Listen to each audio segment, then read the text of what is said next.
Caro aluno, seja bem-vindo. Eu sou o professor Fábio Henrique, mestre em Sistemas e Computação, e nesse vídeo apresentarei como podemos agendar tarefas no Linux.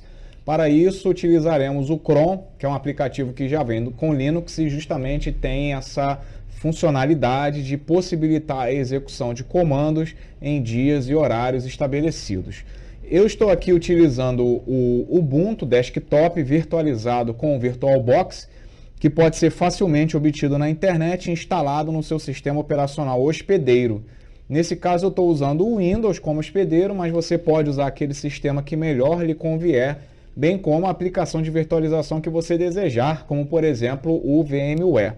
Então vamos começar o nosso teste aqui no Ubuntu, clicando aqui no ícone mostrar aplicativos. Na caixa de pesquisa você vai digitar aqui término de terminal, né? Ele já vai sugerir aqui e acessamos então o terminal do Linux. Primeiro comando que nós vamos verificar é o systemctl espaço status espaço cron, justamente para verificar se o cron está em execução no sistema. Veja, ele está ativo e em execução aqui nesse status, certo? Então vou digitar aqui no teclado Ctrl C para sair. Caso ele não esteja habilitado e inicializado, você pode usar os seguintes comandos: systemctl espaço enable espaço cron.service. Ele vai pedir a sua senha de administrador, a mesma que você cadastrou no momento da instalação do Linux, né? E depois você digita então systemctl, tudo junto, systemctl espaço start espaço cron.service.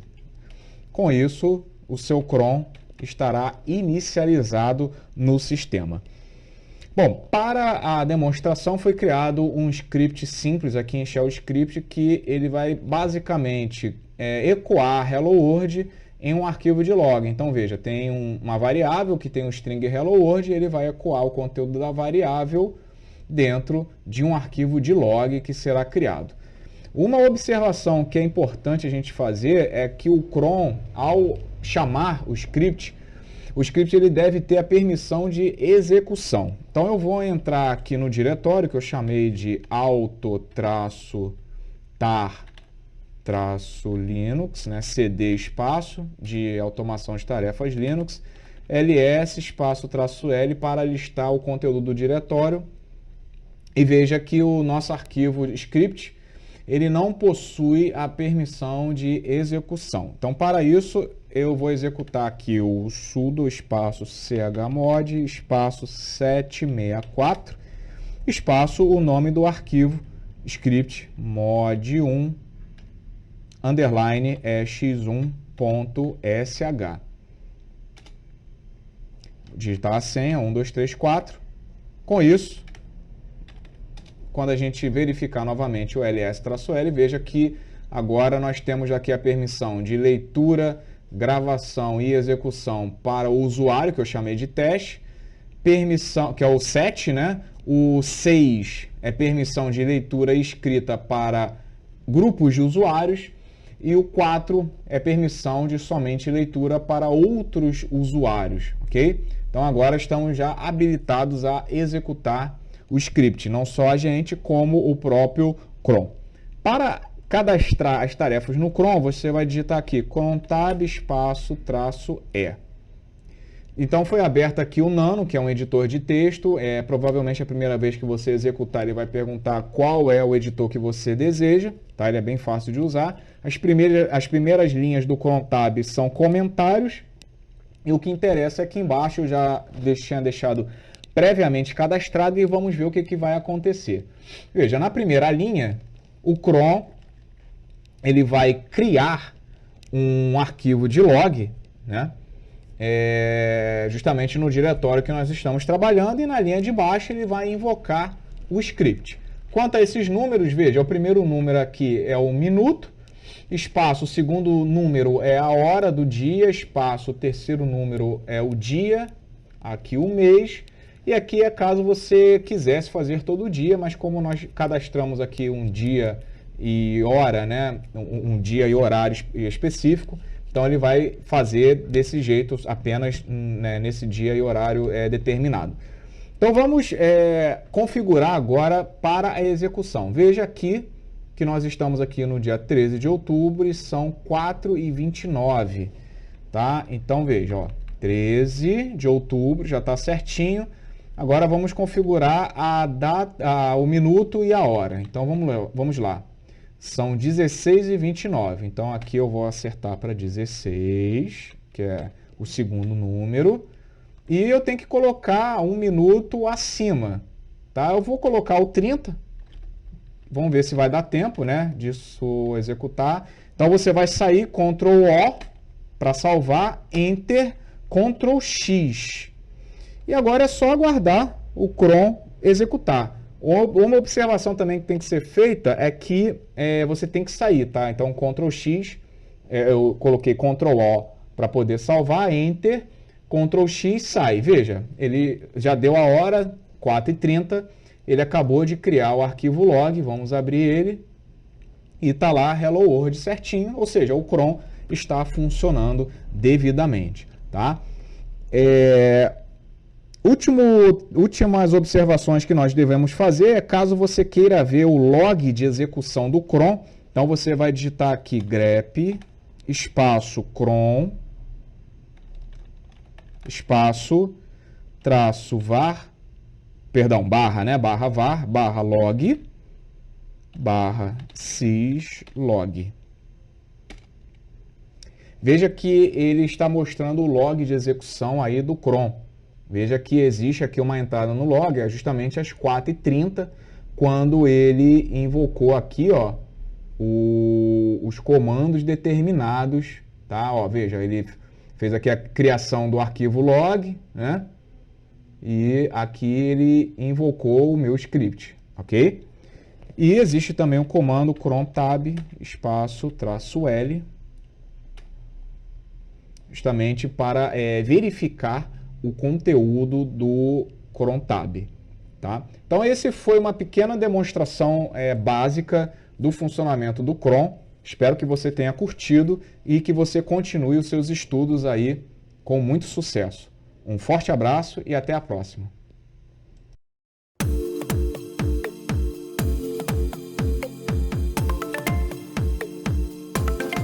Caro aluno, seja bem-vindo. Sou o professor Fábio Henrique, mestre em Sistemas de Computação. Neste vídeo irei apresentar como executar scripts simples no Linux. Estou utilizando o Ubuntu Desktop virtualizado com o VirtualBox em cima do sistema operacional Windows, atuando como hospedeiro. Vamos clicar aqui em mostrar aplicativos. Na caixa de pesquisa vamos digitar aqui terminal para abrir o terminal do Linux. Primeira coisa que nós temos que verificar é se os arquivos eles possuem aí a permissão de execução. Para isso, irei entrar aqui cd auto-tar-linux, que é o diretório na qual estou trabalhando, ls -l. Veja que nenhum dos arquivos possui a permissão de execução, era para aparecer um X aqui. Então você vai digitar sudo espaço chmod espaço 764. Por que 7? Irei dar permissão de leitura, escrita e execução para o usuário que eu chamei de teste. Os três próximos é o 6, permissão de leitura e execução para grupos de usuários, e o 4, permissão somente de leitura para outros usuários. Continuando com o comando 764 espaço asterisco, por quê? Eu estou fazendo isso para todos os arquivos do diretório, Enter, digita a senha de administrador, ls espaço traço L, agora ele apareceu o X aqui, tá bom? Para a execução pelo usuário. Vamos abrir o nosso primeiro script. Estou usando para conveniência a interface gráfica, mas você pode utilizar também o terminal. No primeiro exemplo, nós temos uma variável chamada variável 1, que recebe o valor 23, e um comando echo para mostrar na tela o resultado. Então vamos executar. Como é que é executado o script, né? Este diretório, porque eu já estou dentro dele, então é o ponto, barra, o nome aqui, mod2, underline ex1.sh. Veja, por que ele imprimiu o variável 23 na primeira linha? Porque sem o cifrão, ele imprime o que está escrito apenas, né? Então, se eu apagar aqui, né, ó, Vou executar novamente. Veja, ele executou os caracteres que vieram depois. Já o segundo, ele imprimiu o 23 porque o cifrão indica conteúdo da variável, ok? Outra coisa também, se você, por exemplo, separar aqui, né? Em vez de deixar junto, veja o que acontece, ele já não executa mais. Então a gente tem que prestar bastante atenção, né, a esses detalhes do Shell Script para que as coisas aconteçam conforme esperado, tá? Vou fechar, vou abrir o nosso segundo script agora para verificarmos um exemplo um pouco mais estendido de declaração de variáveis. Nós temos agora duas variáveis var1 e var2 com o valor 4 e entra num teste if, né, num teste condicional. Caso esse teste seja verdadeiro, ele executa esse comando. Caso seja falso, ele executa esse comando. Então veja, preste atenção, né? If, ó, abre colchetes, né? Então aqui aspas duplas para restringir o conteúdo aqui de dentro. Conteúdo da variável 1 igual, se for igual ao conteúdo da variável 2, tá? Vamos executar o script para ver o que acontece. E veja, ok, porque o conteúdo da variável 1 é igual ao da variável 2. Continuando a analisar, a variável 1 recebe o conteúdo da variável 1 mais 3. E ele imprimiu aqui, em vez de imprimir 7, né, em vez de somar 4 mais 3, ele imprimiu 4 mais 3. Né? O que aconteceu? Tem uma observação, inclusive, aqui em cima, que o bash, o que é o bash? É o interpretador de comandos do Linux. É esse interpretador que irá ler esses scripts. Ele não separa as variáveis por tipo, né? Assim como ocorre, por exemplo, no C ou no Pascal. A princípio, todas as variáveis são strings, mas dependendo do contexto, ele então trabalha com numérico. Por isso que ele concatenou aqui o char, o caractere mais e o caractere 3 com o conteúdo 4. Se você quiser trabalhar com expressões numéricas, veja, você pode usar o comando let, abre aspas, né? Então, variável 2 recebe o conteúdo da variável 2 mais 3, que é 4 mais 3 vai dar 7, certinho. E usando essa outra maneira aqui, ó, conteúdo da variável 2, variável 2 recebe sinal de crase, né? EXPR de expressão. Então, conteúdo da variável 2, que agora é 7 mais 3, 10. Ok, tá? Vamos fechar, abrir o terceiro script para ver qual é o próximo exemplo. Próximo exemplo, então, pessoal, é um exemplo para abrir a janela, né? Você executando esse script, ele vai abrir um terminal e vai ecoar Hello World. Então, veja, ele entra num loop for, ele vai executar, eu vou apagar aqui só para a gente ver, ele vai abrir apenas uma vez, né? O que ele vai abrir? O terminal. No caso do Ubuntu, como ele usa a interface gráfica GNOME, ele vai abrir o GNOME Terminal, né? Dependendo da distribuição que você use, pode ser outro nome. Então aqui são algumas opções, né? Essa opção aqui ele vai executar o argumento que está em seguida. Que argumento é esse? Ele vai invocar o interpretador bash e o bash então vai executar, veja, isso que está aqui, ó, dentro dessas, então aqui aspas duplas e aqui aspas simples. Ó, echo hello world, depois ele vai aguardar 120 segundos, né? Então done, sai do laço, vamos executar aqui para ver o que acontece. É X3, ele abriu aqui. Se você quiser abrir duas janelas, então, vírgula 2, salva, né? De novo. Então aqui eu tenho que apertar Ctrl C para voltar. Novamente, ele vai abrir duas vezes, viu? Tá, então aqui Ctrl C para voltar, vou fechar. Vamos abrir o nosso último script desse vídeo e ver o que ele vai fazer, né? Bom, esse script, então, é para vermos como trabalhar com funções, né? Veja, começa com a atribuição do valor 1 a variáveis segundos e você pula isso aqui e vem para cá.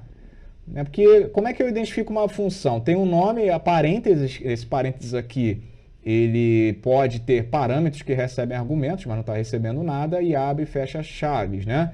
Isso identifica tipicamente uma função. Mas quando você começa a executar, ele primeiro vem para cá, que é o trecho principal do código. Então, veja, ele vai invocar a função 1, vai vir para cá, vai ecoar na tela, estamos na função 1. Vai voltar para cá, vai chamar a função 2, que vai então fazer o seguinte, atribuir o valor 0 à variável i, atribuir o valor 5 à variável repetir. Ele vai ecoar, então vai dizer para você que está na função 2, vai aguardar alguns segundos, ó, sleep. Que segundos são esses? Esses segundos que eu defini aqui em cima, tá vendo? E ó, o while é uma estrutura de repetição, ou seja, enquanto, né, abre aqui, enquanto a variável de controle 0 for traço LT, less than, menor que a variável repetir, veja, repetir vale 5, o conteúdo dela, ele vai fazer o quê? Ele vai mostrar na tela isso aqui, ó, estamos dentro do loop, esse i vai justamente mostrar o número da repetição, né? Que número é esse? Ele vai sendo incrementado, ó, no let, tá vendo aqui, ó, let ele vai transformar isso em numérico e vai somar i mais igual, significa i recebe i mais 1. 0 recebe ele mesmo mais 1. 1 recebe 1 mais 1, 2. 2 recebe 2 mais 1, 3. Até less than, ou seja, menor que. Menor que 5 é quando chegar no valor 4. E aí ele vai parar o loop, ele vai começar de 0 e ele vai imprimir até 4 aqui. Não é menor ou igual, se fosse menor ou igual ele iria parar no 5. Então vamos executar para ver o que acontece, né? É x4, ok? Olha o que aconteceu. Ele invocou a primeira função, aqui ó, estamos na função 1, voltou, invocou a função 2, estamos na função 2, entrou esperou um segundinho, por isso que ele demorou um pouquinho, né? E entrou aqui dentro do laço while, né? Então, 0, 1, 2, 3, 4, tá vendo? Quando chegou no 4, menor ou igual a 5, ele parou de executar. Então, esses foram alguns scripts simples no Linux. Espero que você tenha gostado e aguardo você na próxima aula.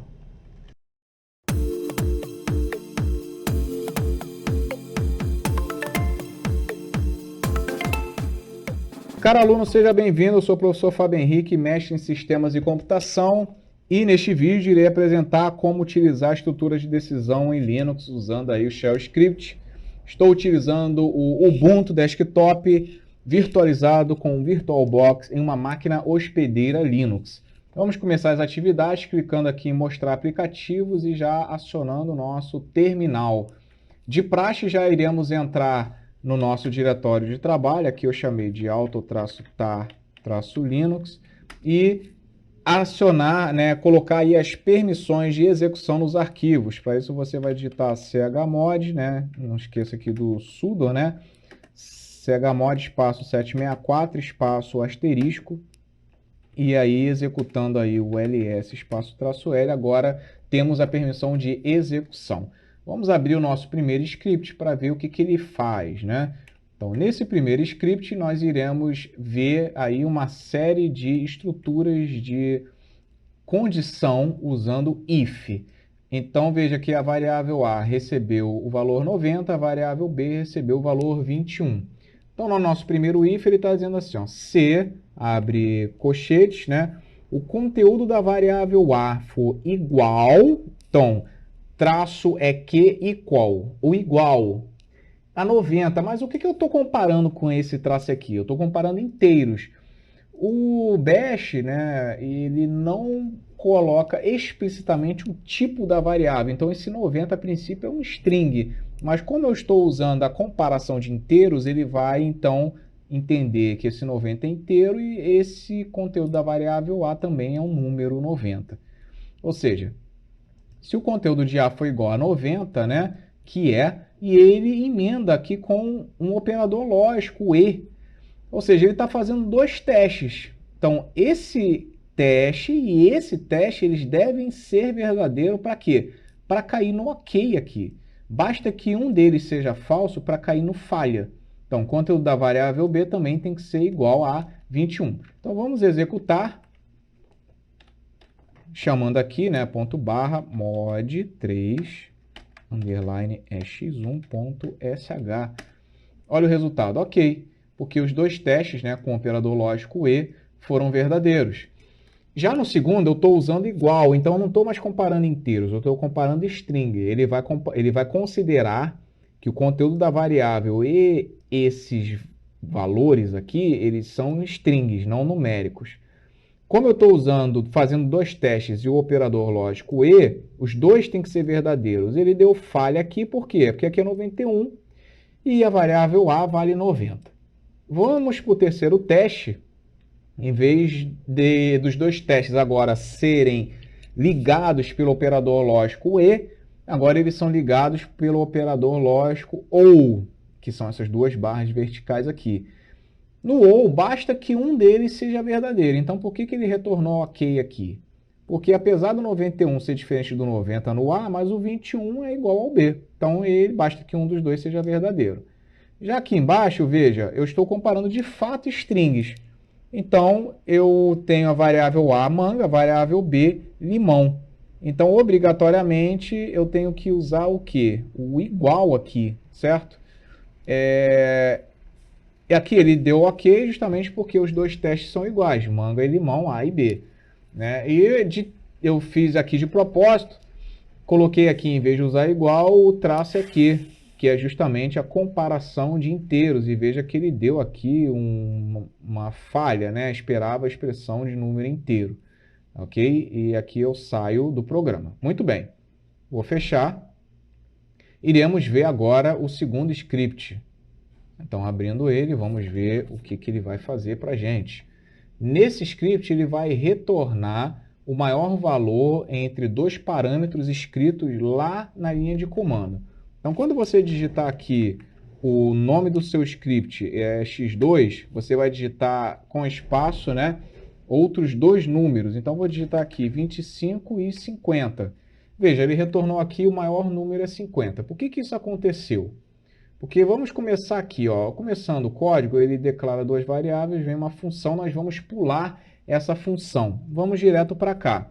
Ele irá chamar a função máximo, passando aqui o conteúdo das variáveis 1 e 2.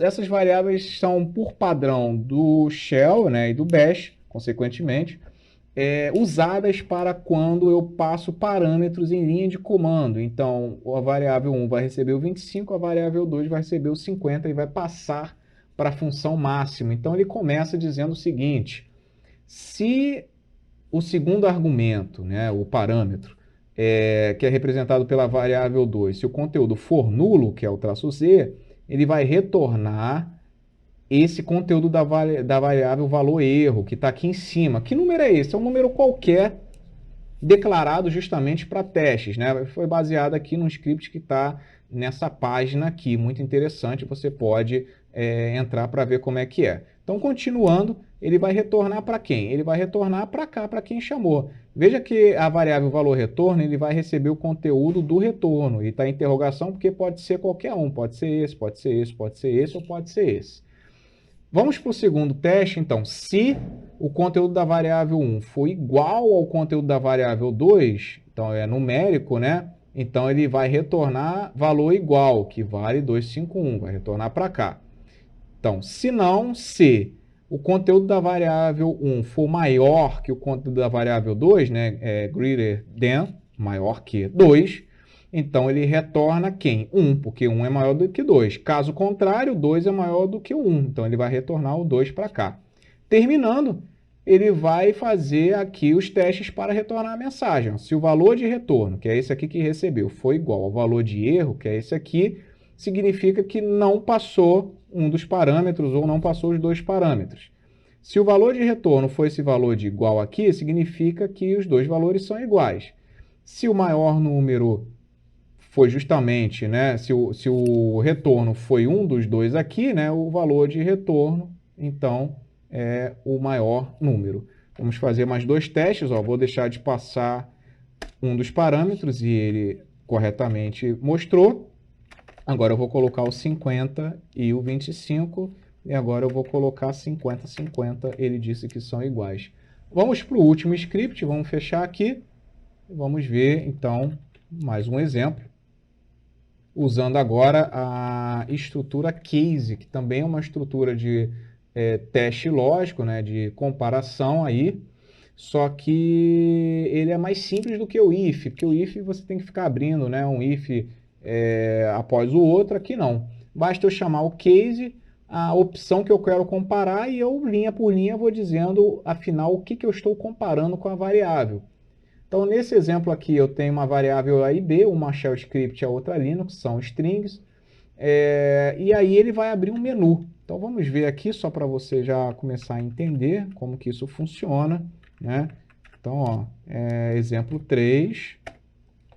Ó, ele abriu um menu, tá vendo? Ó, digite A para o conteúdo da variável A, que é shell script, por isso que apareceu. Digite B para o conteúdo da variável B, que é Linux.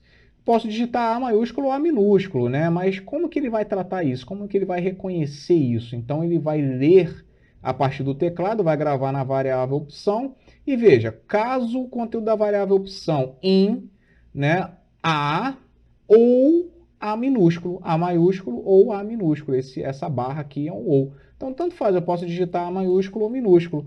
E ele vai mostrar, então, o resultado. Ó, vou digitar o A aqui no terminal para você ver. A.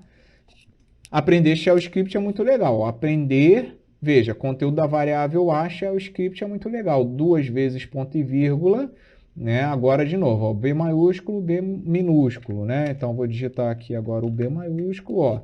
Aprender Linux é muito legal, que é o conteúdo da variável B. Ó, aprender conteúdo da variável B, Linux, é muito legal, 2 vezes ponto e vírgula.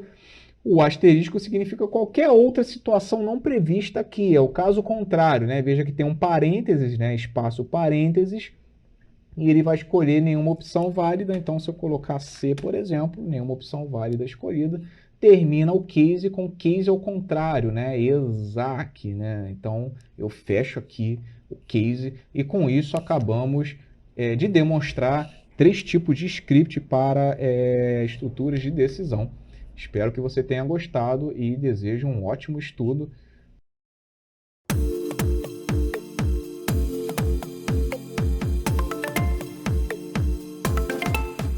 Caro aluno, seja bem-vindo. Sou o professor Fábio Henrique, mestre em Sistemas e Computação. Neste vídeo apresentarei como utilizar o shell script para administrar um sistema Linux, utilizando alguns exemplos básicos.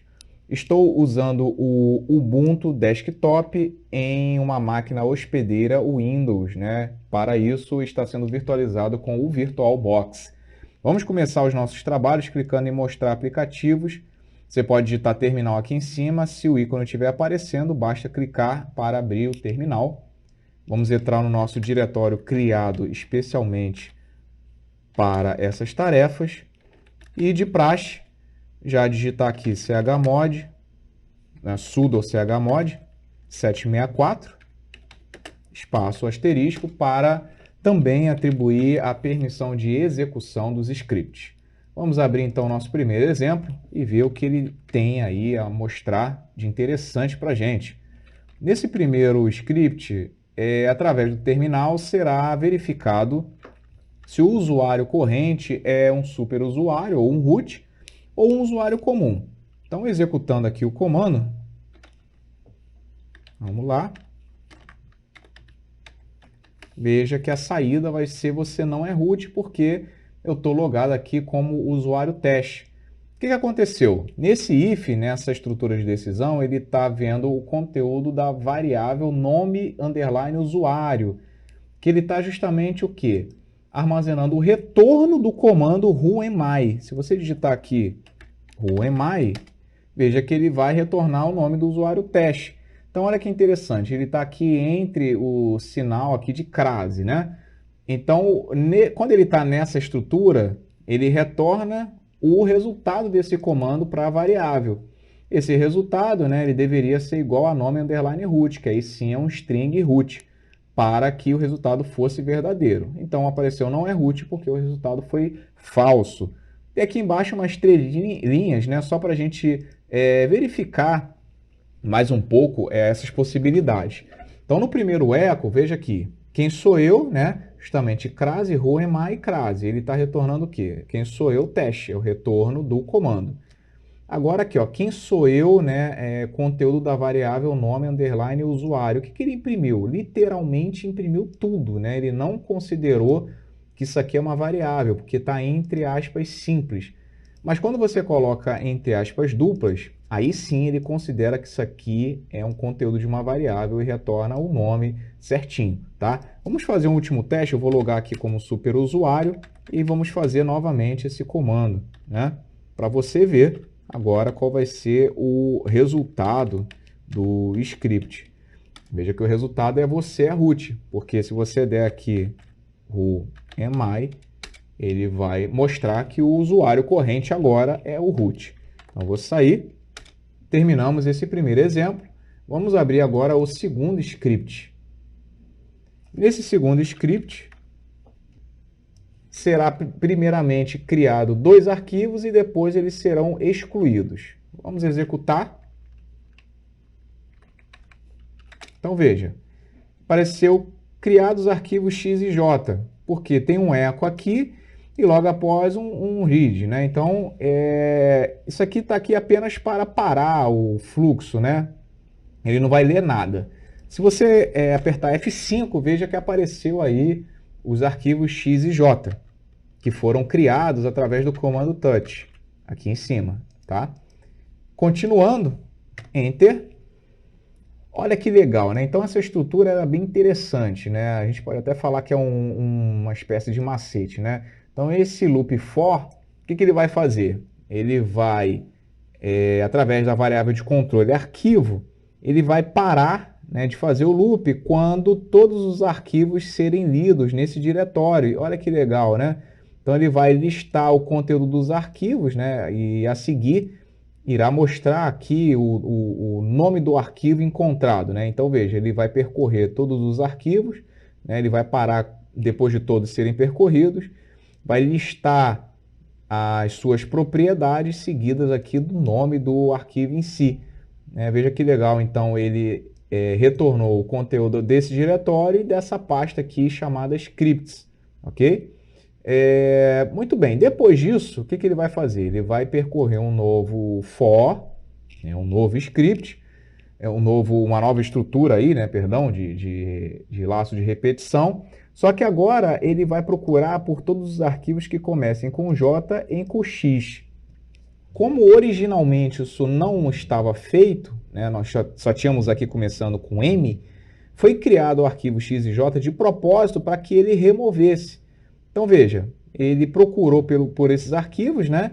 E aí vem a opção de RM, que é de remover, né? Ou seja, ele vai remover justamente esses arquivos aqui que começam com J e com X. Ele já removeu, né? Aqui apertando F5, eles já não estão mais lá, tá? E termina o laço de repetição e termina o código. Vamos para o terceiro e último script, ver o que vai acontecer.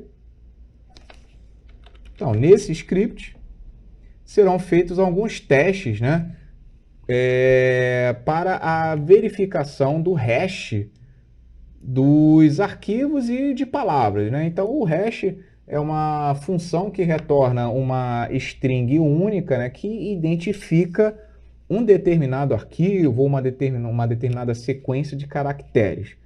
Então, vamos executar. Veja que legal, né? Então ele está retornando aqui no teste 1 MD5, ou o hash MD5, do arquivo. Que arquivo? Então, ó, eco teste 1 MD5 foi o que apareceu aqui, e foi executado o comando MD5sun do Linux, né? Em cima de quem? Justamente do arquivo de script, né? Aqui o mod 4, exemplo 1, tá? Então ele gerou o hash MD5 e colocou aqui para você. Aqui é um teste com uma palavra, ó. Ele gerou o MD5sun, então olha que legal. Eu alimentei, né? Eu coloquei aqui um eco, uma string, né? E a saída disso aqui vai ser a entrada para o comando MD5sun. Usei aqui, né, um pipe, ok? E ele retornou justamente o que? O MD5. A mesma coisa foi feita aqui usando o SHA1, tanto para o arquivo, só que agora eu usei SHA1sun, quanto para a palavra. Então aqui tem o string, né? A saída aqui vai alimentar a entrada do comando SH1sun e ele vai mostrar o hash, não mais MD5 e sim SH1, que tem aí uma força maior. Bom, foram alguns exemplos básicos, introdutórios, para você verificar como podemos usar o Shell Script para administrar sistemas Linux. É claro que existem muitas e muitas outras possibilidades, muito mais elaboradas para redes de computadores, para o sistema em si, enfim. Espero que você tenha aí a curiosidade, né, de pesquisar, que você tenha gostado dessa introdução. Eu desejo a você um ótimo estudo e até a próxima.